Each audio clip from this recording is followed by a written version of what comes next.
Hey, can we speak plainly? Okay.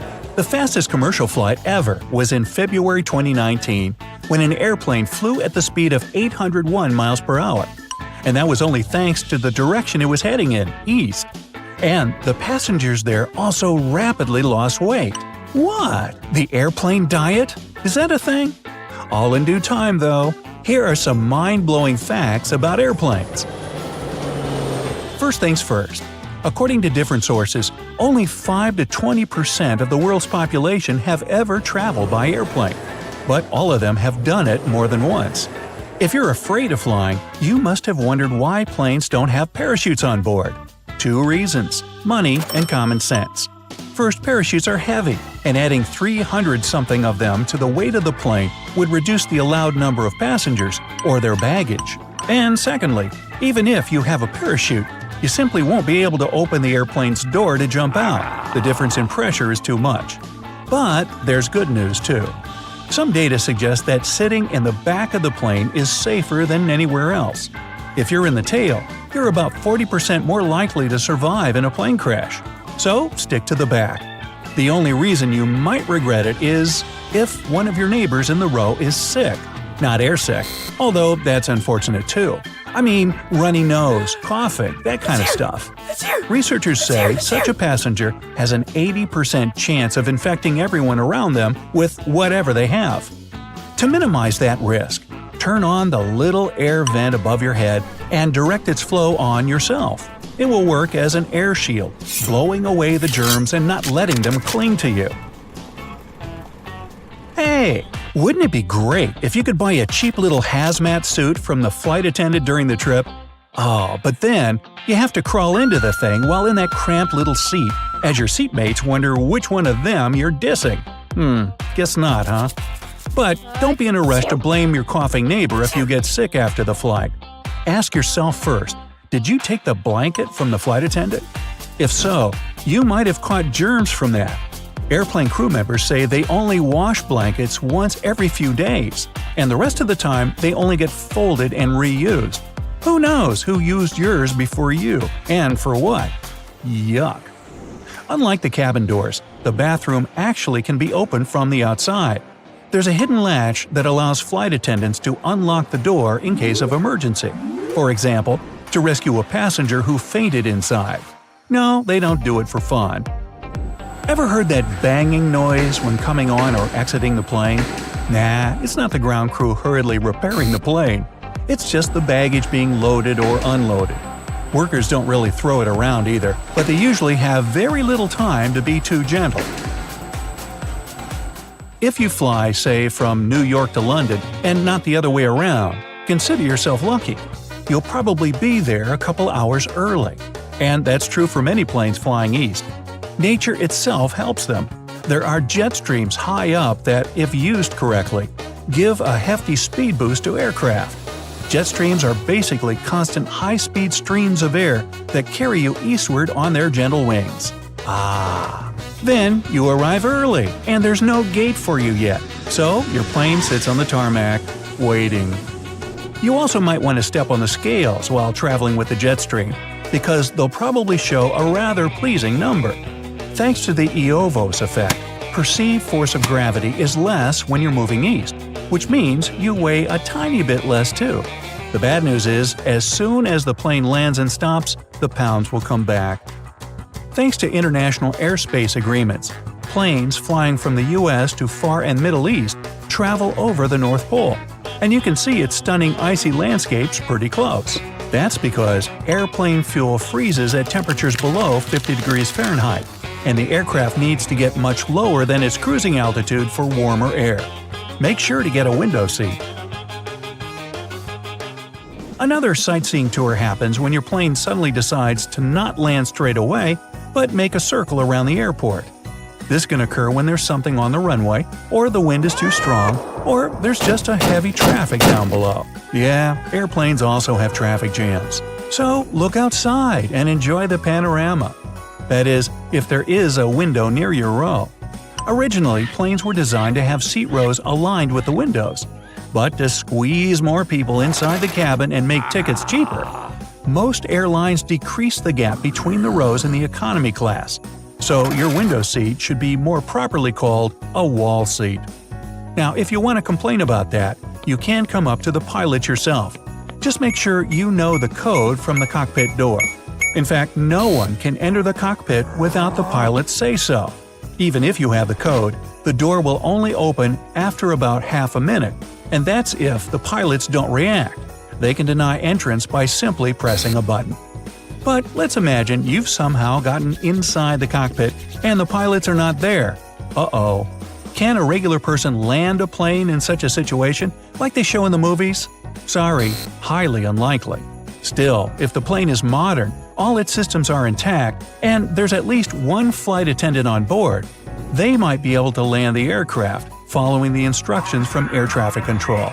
Wait a second, there's an autopilot in there. Can it land the plane by itself? No good there either. Even more, the autopilot doesn't even fly the plane proper. It's basically just a super advanced GPS that's only taken into account the plane's route and surroundings. It can keep the machine in the air, but any complex action is a human pilot's responsibility. That's why autopilot can only take control at the cruising altitude, which is usually around 36,000 feet. Planes have to fly so high to reduce air resistance. It causes drag and reduces efficiency of the engines. It shouldn't climb too high though, because it will eventually lose lift and drop down, as they say. Speaking about control, the pilot is actually in charge of everything during the flight. Their level of responsibility is enormous, so they're both law and its enforcers on board. They even have handcuffs to tame unruly passengers, so behave, will ya? So that you understand what kind of responsibility is in the pilot's hands. A Boeing 747 airplane consists of numerous parts, like about 6 million of them. Just imagine navigating this kind of complex machinery with just a couple of buttons and levers. No wonder a pilot has to go through rigorous and lengthy training before being allowed in the cockpit. Even their oxygen masks are different from those in the cabin. While a regular passenger mask only has enough oxygen for 12 to 15 minutes, the one in the cockpit is designed to last much longer. That's because of that same huge responsibility. Pilots have to stay awake and focused to save all those lives on board at all costs. And if you think smaller private planes are safer than big commercial ones, that's a myth. According to statistics, passenger airplanes are more than twice safer than private ones, exactly because of the amount of rules and regulations imposed on them. Pilots follow strict schedules and are trained professionals, while private planes are often flown by amateurs. On the topic of amateurs, some believe that hard landing on water should be safer than on the ground, but that's not true either. Pilots even say that they try to avoid landing on the water. It's called ditching by all means. Because of its structure, water is actually harder than soft ground at the moment of impact, and when the plane falls, it'll probably be filled with water very soon. The crew has to act really quickly to get everyone to safety after such a crash landing. And crash landings are exactly the reason why you have to stow your tray table and get your seat in the upright position. In case of a hard impact, an open tray may injure you, and if your seat is reclined, your head will travel a longer distance to the seat in front of you, increasing the risk of head trauma. It's for your own safety, pal. But at least you'll enjoy the pleasant blue color of that seat. It's made so to calm you down. Psychologists say the color blue helps you relax. If the seats were red, for example, it could have gotten on your nerves and made those who are afraid of flying even more jittery. Whew. And finally, the most important question. What are those mysterious numbers on your boarding pass? Your name, gate, and flight number? Okay, that's clear. There's a 6-letter passenger name reference or record locator that's randomly generated for you personally and gives access to your passenger data to authorities. And then there's a standalone letter depicting your class, A or F for first, Y for economy, and Q for economy discounted flight. Hey, if you learned something new today, then give the video a like and share it with a friend. And here are some other videos I think you'll enjoy. Just click to the left or right, and remember, stay on the bright side of life. Bright side of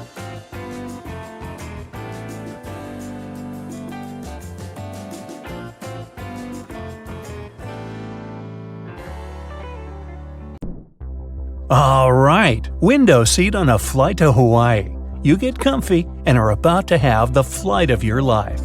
As it goes on, you look out to the darkness and can't even see the clouds as you're cruising above the ocean.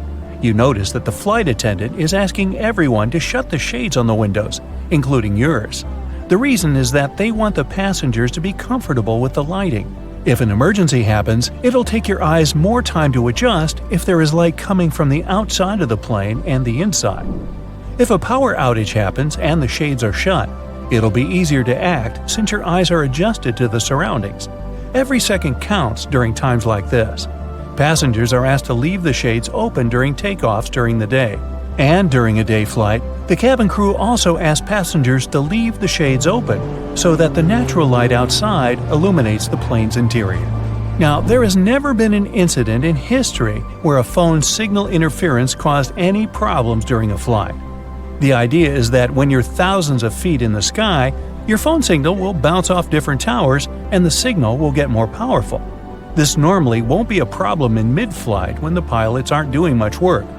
The real concentration and critical moments are during the landing and the takeoff.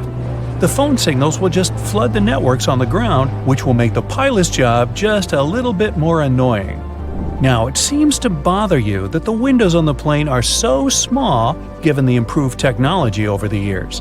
The windows on airplanes are so small relative to the size because they need to maximize the hull between them and increase the strength of the frame. The overall frame over the plane is actually at its strongest if there aren't any windows at all. Metal fatigue occurs over time, originating at the weak points of the plane. The bigger the windows, the weaker the frame. You lift the shades just to take a peek outside. You're so far from the ground, it looks like you're actually closer to space than Earth, but you're only 7% the distance from where astronauts go. Planes can technically go higher than that, but they can't because it won't be good for the passengers and the crew members. Planes can sometimes cause lightning storms during a cloudy flight, but don't worry, you're safe. The static creates lightning whenever a plane passes through, and it can strike while it's moving. But over the years, technological advancements improve the quality of airplanes. The electrical current of lightning is distributed throughout the aluminum structure so that it doesn't affect the controls. Some people start panicking on the flight. All the windows are shut because the flash of lightning is disturbing for many people who are trying to sleep. One person panics a little too much and tries to open the exterior door in mid-flight. Well, this is almost impossible to do because of internal pressure. You'd have to be a superhero to open it up. The plane exits the cloud cluster back into normal sky. The flight attendants are bringing out some dinner. You pull out your tray and wipe it clean. It's reported that this is the dirtiest part of the plane. Nope, not even the toilet. After cleaning it, they serve some chicken and little veggies on the side. The smell is incredible, but when you take a bite, it somehow doesn't taste as good. It's because the difference in air pressure and the low humidity alters your taste buds, especially the sweet tooth part and the salty buds. Only a few hours left until you arrive at your destination. You wake up and the flight attendants ask you to put on your seatbelt and tuck in your tray. The plane lands and parks. You're the last one out and make your way to the baggage claim. The conveyor belt rotates, but you don't see your bags. When flights lose your baggage, there's a pretty good chance that they're still in the location where you traveled from.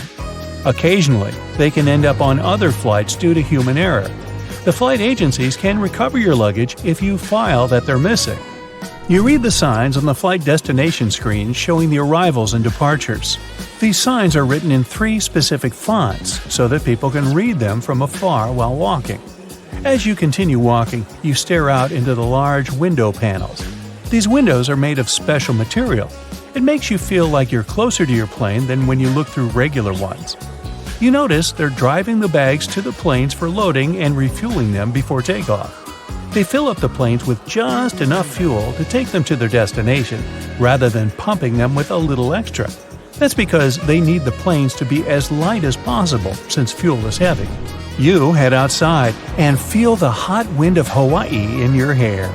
It's only a matter of time before you're dipping your feet in the ocean water. You try to find a taxi, but they're all taken. Taxis are yellow because a salesman in 1907 had a lot of cars in his lot and didn't know what to do with them. He decided to start a taxi business to make use of those idle cars. To make them stand out from the rest of the cars, he decided to color them yellow. According to a survey, yellow cars are the easiest to spot on the street. School buses also use yellow to stick out from the crowd. Colors are important in our daily lives, just like the colors of a traffic light or the flashy red color of a stop sign. But it wasn't always red. In the early 1900s, the red dye wasn't consistent and faded over time, so they used yellow instead. In the 1950s, they finally started using a red color that didn't fade away and white lettering for stop. Well, you finally find a cab and enter. You're so tired and decide to shut your eyes for a bit. Scientists still don't know why we need sleep, but it has to do with resting our brains so that we can function for the next day. You get stuck in traffic and are jolted up by the sound of honking cars. You look out the window and see the ocean filled with people. Instead of waiting in the taxi, you pay your fare, grab your bags that the airline finally found, and head down to the beach. You dip your feet and pick up a large seashell. You put it against your ear to hear the ocean. Of course, you don't exactly hear the ocean, but different frequencies of the ambient noise inside the shell echoing around. The sound just happens to resemble the ocean. You take off your shoes to feel the sand on your feet, but it's so hot that you tiptoe your way to a shady spot. The sand absorbs the heat and can retain it. 85% of sunlight can also reflect off sand and water. You open your bags and get out your towel and lay it on a soft spot. Even though you're sitting in some shade, you're still at risk of getting a sunburn. So you apply some cream to protect yourself. SPF stands for Sun Protection Factor, and the numbers mean how long it will take for the UV rays to affect your skin. After applying it, you dip in the water for a bit and see a large volcano in the distance. The sand around is somewhat black. This is because Hawaii is located in a volcanic range. The color of the sand is determined by the location, environment, and source. Most of the sand in the world is made up of quartz and trillions of particles that used to be rock.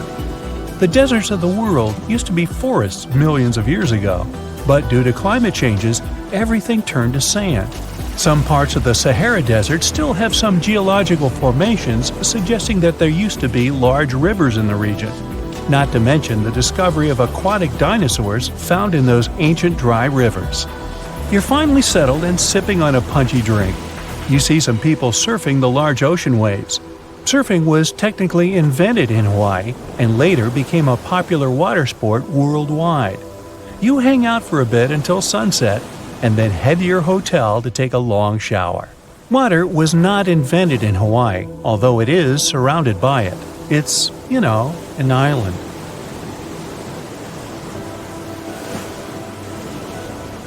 You can easily remove Post-it notes because their adhesive is not even. Sticky notes feature a plastic adhesive. It's spread out in blobs across that sticky part of the paper. When you slap a Post-it onto a bulletin board, not all the blobs, that are technically called microcapsules, will actually touch the surface to keep the paper stuck there. You can easily unstick it. And then, when you want to reattach it to something else, those blobs of glue that are left unused will take over the role of the adhesive. Eventually, you'll use all the capsules of glue, or they'll simply get clogged with dirt. So, the note won't stick anymore. It's very satisfying to chew gum because it's made of rubber. Gum from before had an elastic texture because of something called chicle, a natural type of latex rubber. Now you can chew your bubble gum easily because it's made of synthetic rubber.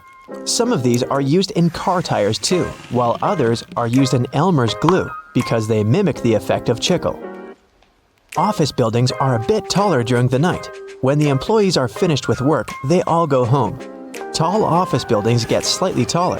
For example, a 1,300-foot tall skyscraper will shrink about 0.03 inches under the weight of 50,000 people inside, assuming they're all an average weight. You could actually heat your house with just 70 people. If you've ever been trapped in a small crowded room, you know people give off body heat. So you'd need about 70 people in motion to warm up your home in the winter using just their body heat. or maybe 140 people standing still, if you consider the house uses 4 electrical storage heaters and humans radiate approximately 100 to 200 watts of heat in normal conditions. Why does glass break so easily? It's because its atoms are not very tightly arranged. Unlike other solid material like metal, glass is made up of amorphous, which basically means structureless, loosely packed and randomly arranged atoms. These atoms can't rearrange themselves that quickly to retain a firm structure, so glass collapses and fragments shatter everywhere. Do you know why airplane passenger windows are mostly below eye level? Aircraft are way cheaper, stronger, and easier to build without windows, but they're there because many people like the view, particularly about 100 years ago when flights were often conducted at low altitudes. Also, if some passengers are feeling sick, looking out the window can help them reconnect their sense of balance, as their eyes are continually reporting what's going on around them. Windows in this position also help distribute the load around them more evenly. The floor of the cabin where people sit isn't all the way at the bottom of the aircraft, which is why windows end up being quite low compared to both the overall volume of the cabin itself and the eye level of the passengers sitting down. Water feels colder than air at the same temperature because it's denser. Because of that, your body loses heat 25 times faster while surrounded by water than it would if it was surrounded by air that was the same temperature. Since it's so dense, water has a high heat capacity, which means it takes a lot of heat to raise its temperature just a little bit. Water is good at both retaining heat and cold. That's why the ocean is way cooler than land, and at the same time, the hot soup stays hot for a long time. Water is also a pretty good conductor, which means it effectively transfers either heat or cold to the human body. Have you ever wondered why water cleans so well? It's because of its asymmetrical molecules. They are made of 2 hydrogen atoms stuck to a single oxygen atom, which means they're triangular. That's why they have a slightly different charge on their different sides, similar to a magnet. The oxygen end of the molecule is slightly negative, while the hydrogen is slightly positive. Because of this feature, water is great at sticking to other molecules. So when you want to wash away dirt, water molecules will stick to the dirt. They'll pull it away from the surface the dirt was on, no matter what it is. This is why water has surface tension. It's capable of sticking to itself too. House cats share some similarities with big wild cats, but one of the things that sets them apart is their vocalization. The majority of large cats, like tigers and lions, will roar loudly so everyone knows they're coming to defend their territory. But with house cats, most of the time, you'll just hear purrs and meows. That's because of the physiology of their throat and voice box, which helps create these feline vocalizations. So a cat can either roar or purr, but no cat can do both. Bobcats, cougars, house cats, cheetahs, they purr. Purring is specific because a cat creates it when it breathes in and when it breathes out. Roaring has evolved in a particular lineage of big cats, which includes tigers, lions, jaguars, and leopards, except the snow leopard, who lost this ability. They are capable of roaring because of the bendy bones in their throat. Mammals have their voice box in the throat, where air passing by its structures produces sounds. The vocal cords in the hyoid bones are the 2 main parts of the larynx that create different vocalizations in cats. You probably also prefer the pulse setting on your blender.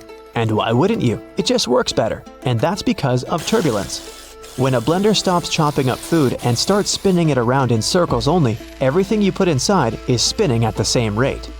It's not really about blending ingredients together, but about something called laminar flow.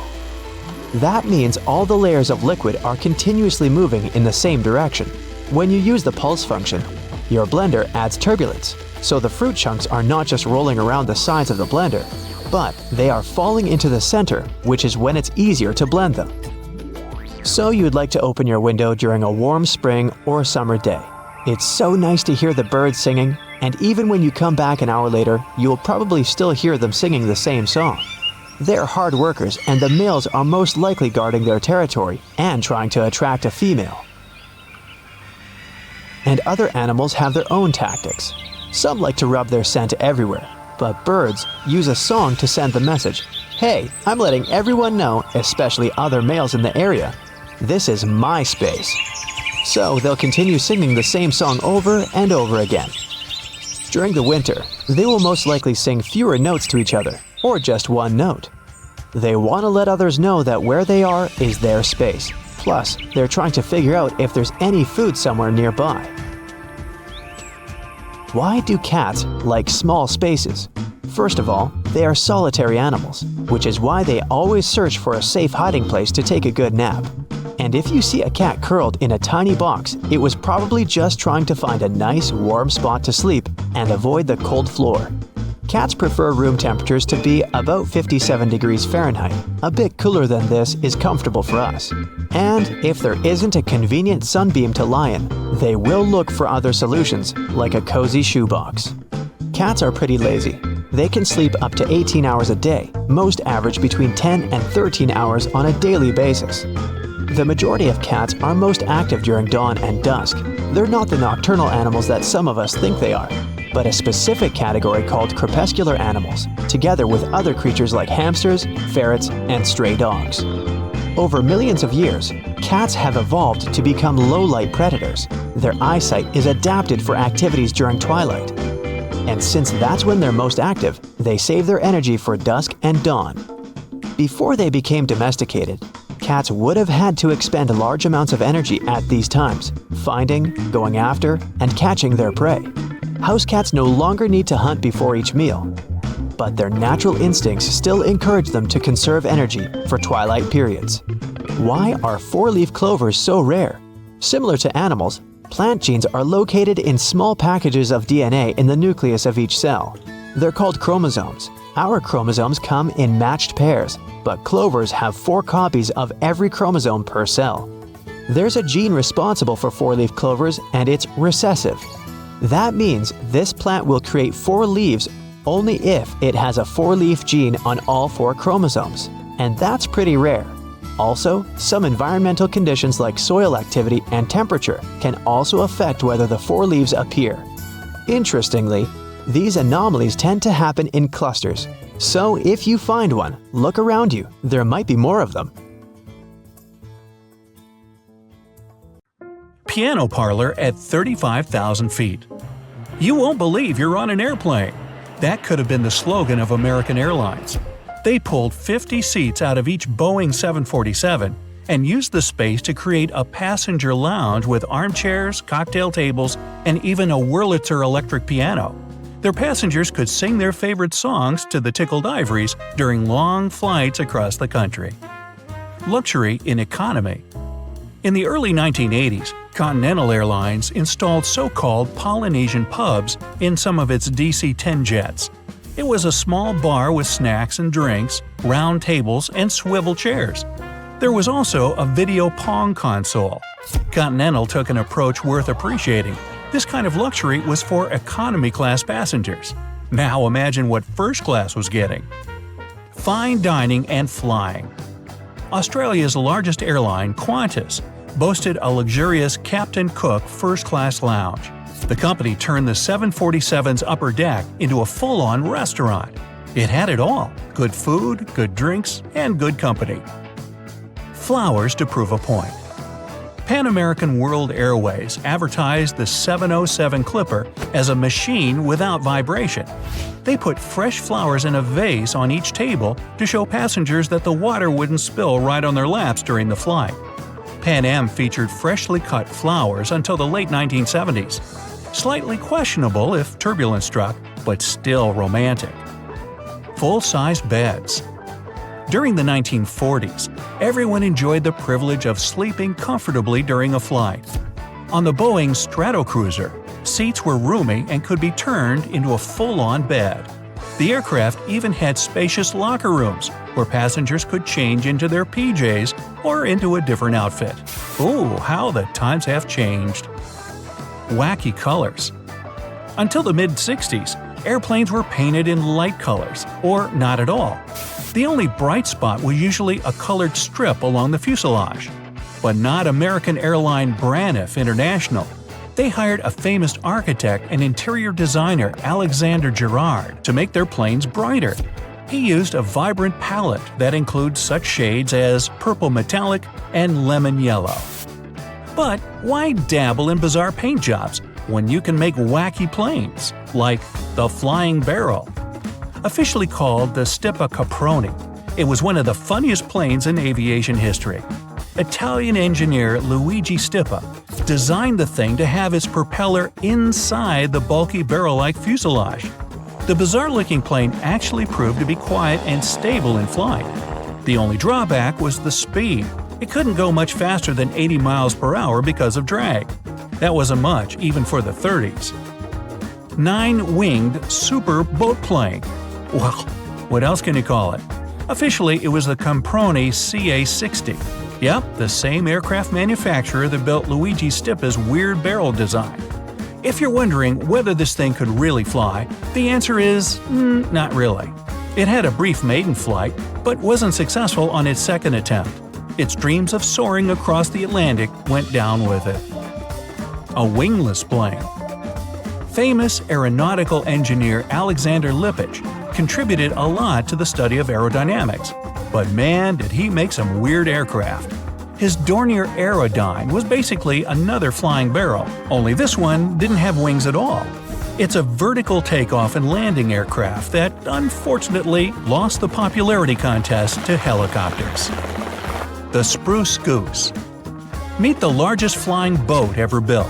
Officially called the Hughes H-4 Hercules, the aircraft was nicknamed the Spruce Goose because of its birch frame. The plane was made from wood because of an aluminum shortage at the time. Its first flight was also its last. The wooden giant managed an altitude of 70 feet over the water, but landed after going a mere mile. The Flying Umbrella.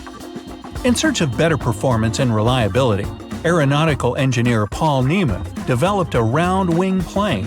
People who saw his Nemeth parasol aptly dubbed it the Flying Umbrella.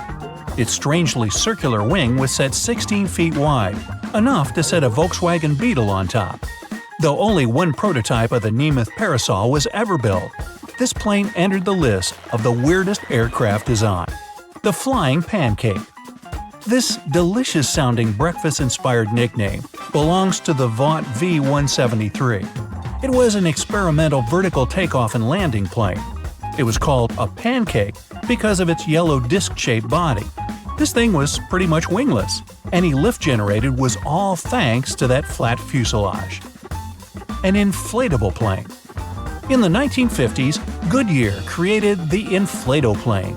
The idea was to use it as a rescue aircraft that could be rolled up and packed into a small container. I'm talking smaller than your average bed. It was made of fabric to make that possible and could be blown up to full size, all 20 feet of it, in only 5 minutes. But in 1972, the project was shut down because of its main drawback. The plane could be popped with a single pinprick. The Super Guppy. Try not to stare at his forehead. Go ahead. Nah, you can't not look at it. That's okay. The Aerospace Line Super Guppy is the only airplane that could fit an entire spaceship. And that's what mostly these models were made for, to transport NASA's rockets and their parts. So how did they load that massive cargo space? The plane's huge nose lifts up. NASA still uses one of these aircraft today. The Antonov AN-225. This monster of an airplane is quite the record holder. It can hold the most cargo with a maximum capacity of over 500,000 pounds, meaning this plane could transport your house somewhere if you're looking to relocate. It also has the longest wingspan, almost 300 feet. The Statue of Liberty could lie across it. Miniature aircraft. This plane is the exact opposite of the previous two. The McDonnell XF-85 Goblin was supposed to fit inside another plane. This aircraft made history as one of the smallest planes ever built. Because of its unusual shaped fuselage, the Goblin was nicknamed the Flying Egg. Unfortunately, it never made it past the prototype stage. The thing was too hard to control. Backward wings. When watching it in action, you'd think this plane was flying backwards. That's because the wings on the Grumman X-29 were angled in reverse. Strange as the design was, this plane had extraordinary maneuverability and a light structure. But of course, there was one major drawback. It was the most aerodynamically unstable aircraft ever built. The computerized flight control system had to make 40 corrections per second to provide some stability. Oops. The chopper cycle. The De Laughlin HZ-1 Aerocycle was an American single-pilot flying vehicle developed back in the 1950s. To turn left or right, they had to tilt the entire chopper in that direction, sort of like maneuvering a motorcycle. The Aerocycle could reach speeds of over 60 miles per hour, and apparently pilots only needed 20 minutes of instruction to learn how to fly it. The Boomerang plane. At first glance, the Rutan Model 202 Boomerang looks like two planes holding hands in the air. But it's actually just one fuselage. It houses one propeller, and the other is on a separate engine nearby. Thanks to its strange but efficient design, the plane could fly nearly straight at all speeds even if one of its engines failed. Its designer, engineer Burt Rutan, used his own brainchild for personal transportation. Invisible aircraft. The Northrop Tacit Blue, nicknamed the Whale, looked like anything but a plane. But sometimes stealth outweighs aerodynamic concerns. The goal of this experimental plane was to show that an aircraft can be virtually invisible to radars. Thanks to its strange shape, the Whale could operate very close to the front line without being detected. Combo Craft Airship. Although it looks like a typical airship, the technology in the Lockheed Martin P-791 is much more sophisticated. It was built to combine the high speed of a jet with the buoyancy of a Zeppelin. This is a very fuel-effective solution. Hybrid airships burn less than 1/10 the fuel of a helicopter per ton. Let's face it, airports can be pretty annoying. But the most annoying thing about them is probably having to take the laptop out of your backpack and put it in a separate bin while going through the security check. But, of course, they wouldn't make us do those extra moves if there wasn't a good reason for it. Laptops are dense, and X-rays can't penetrate them, so it's easy to hide something dangerous there. If the device is out and on its own in a separate bin, it's easier for the scanners to capture something dangerous. Most airplanes are white. Is there a benefit to choosing this exact color? No, white paint doesn't make a place feel lighter. Neither does it save money on painting. Here are the actual reasons for the choice: safety, efficiency, and comfort. The first airplanes had a metallic color, but the problem with metal is that it's prone to corrosion, so painting it is a great way to protect an airplane from corrosion. White is favored for several reasons. First, planes fly high above the clouds and are exposed to sunlight a lot. White is the color that absorbs the least heat, and white planes get heated less. Also, sunlight makes the paint fade away. A colorful airplane will have its paint fade very fast and will require repainting. And repainting is costly, so painting aircraft white is a more lasting choice. Also, any damage is more easily noticed on a white surface. So that's one more point for the white color. We always board from the left side of the plane, every single time, no exceptions. For some reason, the right side just doesn't seem to be an option. Yes, that's done on purpose. First, the captain usually sits on the left. This way, it's easier for the pilot to align the plane with the terminal jet bridge. Also, aircraft are fueled and loaded with baggage on the right side. Since people board the plane from the left, the crew can do their job undisturbed, and there's no danger to passengers. Consistency with the choice of a side helps to make everything work more effectively. Since everyone always enters from the left, all jet bridges are designed to get attached to the left side of the airplane. If every airplane had the freedom to choose the side, it would create an additional mess for the logistics behind the process. There are more questions popping up, like what does this black triangle drawn above one of the windows mean? Apparently, it marks the seat from which the view of the airplane's wing is the best. It's needed for the crew to find the spot as fast as possible if, in case of an emergency, they need to inspect the engines, slats, or flaps. This mark saves a lot of time. Next, the rows aren't well aligned with the windows. This is business. Originally, all planes are designed with rows and windows lining up perfectly. But when an airline buys a jet, they add some additional seats, squeezing them closer together. This way, they have more seats, which means more passengers, so they can sell more tickets. But you get less space for your legs and might miss out on a window. Also, all windows have rounded corners, and this is done for safety reasons. There used to be planes with squared windows, but those caused crashes because such windows couldn't withstand high-altitude pressures. At high altitudes, external atmospheric pressure is lower than the pressure inside the cabin. So, there's a big difference in pressure inside and outside the airplane, and this creates stress. Without windows, this stress flows smoothly through the material. A squared window becomes an obstacle, and the flow of stress needs to change direction. The pressure builds up in the corners, leading to cracks. As a result, such windows break. Oval windows allow the stress to flow more smoothly without disrupting them too much and preventing stress concentration. So, oval windows are safer.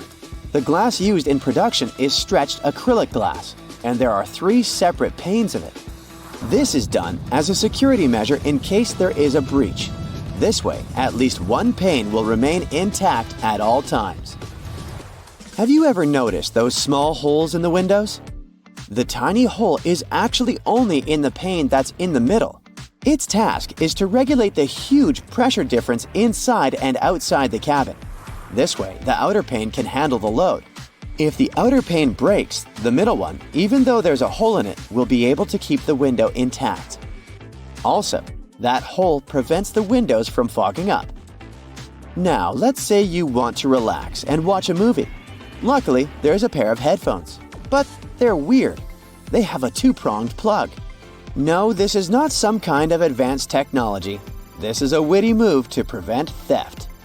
If you can't use them anywhere else but on the airplane, no one will have the urge to snatch them away. Outside the airplane, they're basically useless. And then they bring food.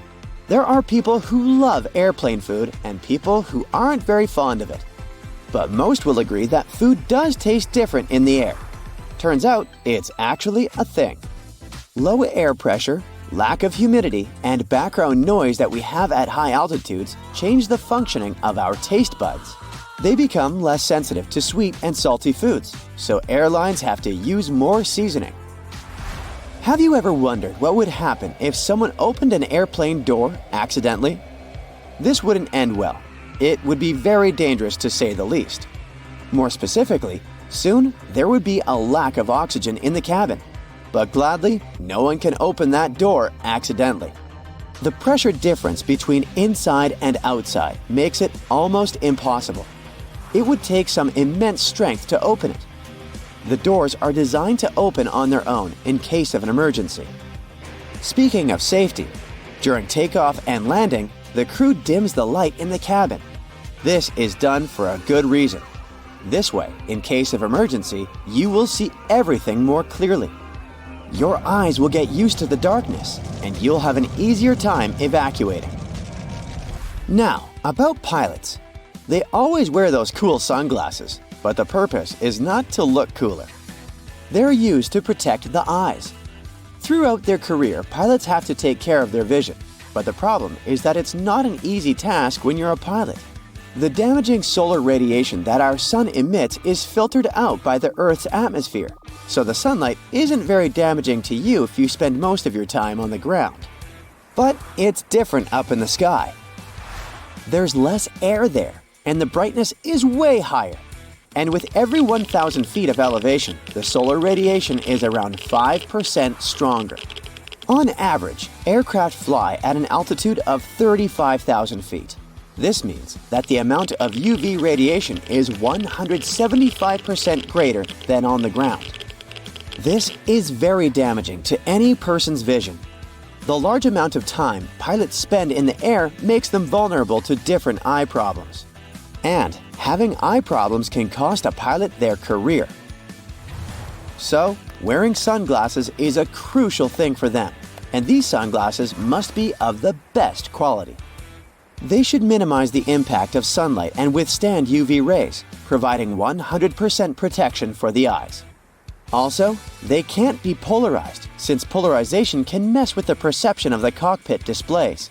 They should provide the best clarity, decrease eye fatigue and minimize color deformation, so that pilots can see just like they would without their sunglasses on.